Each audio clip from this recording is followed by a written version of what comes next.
जय महाकाल। आप सभी को द्राक्षा का प्रणाम।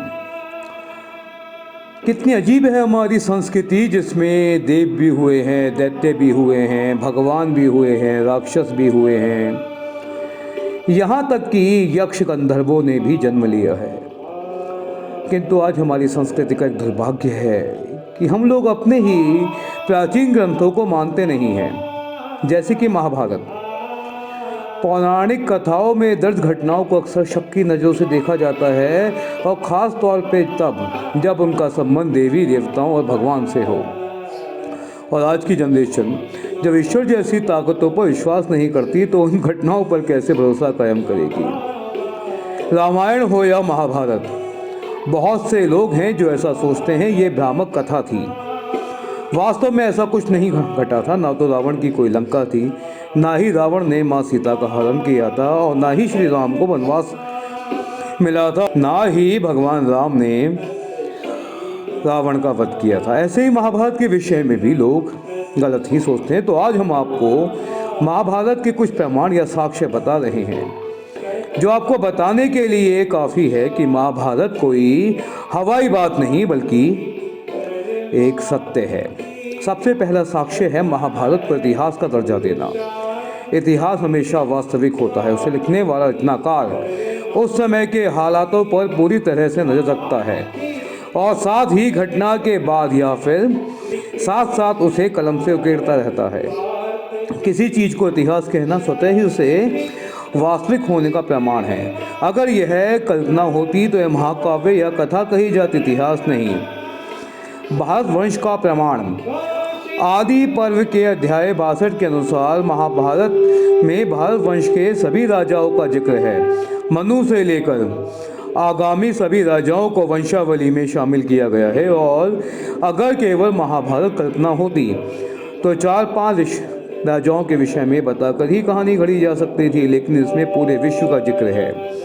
किन किन योद्धाओं में युद्ध हुआ था, किस किसने युद्ध में भाग लिया था, और किस किस राज्य थे, सब कुछ साक्ष्य के साथ। द्वारिका शहर, महाभारत की कथा में बताया गया है कृष्ण की द्वारिका नगरी नदी में समा गई थी। पुरा वैज्ञानिकों ने जब स्थान की खोज की तो उसे सागर में से ऐसी नगरी मिली है।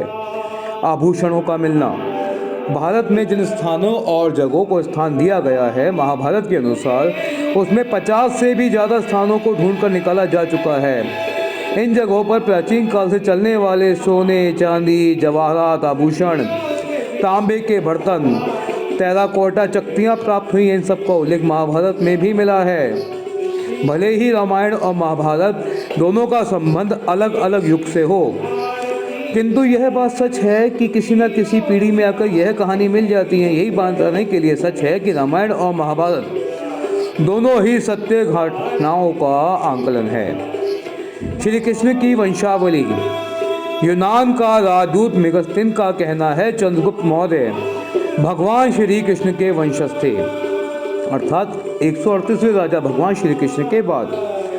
यह स्पष्ट करता है कि भगवान कृष्ण और महाभारत दोनों का अस्तित्व वास्तविक है।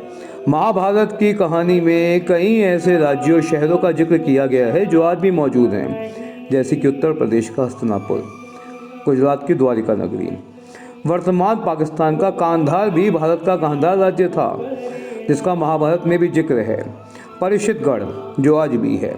ऐसे भी अनगिनत स्थान, इंद्रप्रस्थ देखिए दिल्ली बन चुका है।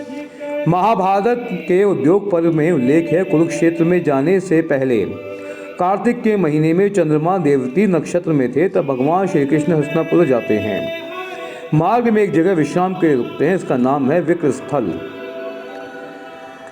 उस दिन चंद्रमा भरणी नक्षत्र में था, जिस दिन दुर्योधन ने भगवान श्री कृष्ण के युद्ध रोकने के सभी प्रयास विफल कर दिए थे और युद्ध को परिकार्य बना दिया था। तब चंद्रमा पुण्य नक्षत्र में था। प्रामाणिक तौर पर यह सब घटनाएं कहना महाभारत की कथा को प्रामाणिक बनाता है। ग्रहों का सही आकलन, जब भगवान कृष्ण कर्ण के साथ हस्तिनापुर से निकलते हैं तब चंद्रमा उत्तर फाल्गुनी नक्षत्र में था। तब मार्ग में चलते हुए कर्ण ने भगवान कृष्ण को बताया था जिस तरह ग्रही दिशा मौजूद है वह एक बुरा संकेत ही है और रक्त को दर्शाता है, लेकिन दुर्योधन नहीं माना था। महाभारत में शकुंतला और दुष्यंत का भी जिक्र है, जिनके पुत्र का नाम भारत था। हमारे देश का नाम भी भारत है। अगर महाभारत कल्पना होती, मात्रिक उपन्यास होता, माल के कथा होती, तो कौन अपने देश का नाम एक उपन्यास के पात्र पर रखता। तो यही है महाभारत की सच्चाई। लेकिन हिंदू कहीं ना कहीं मूर्खता कर रहे हैं। मैं केवल यही कहूँगा, अपने आप को सुधारो। जय श्री कृष्ण।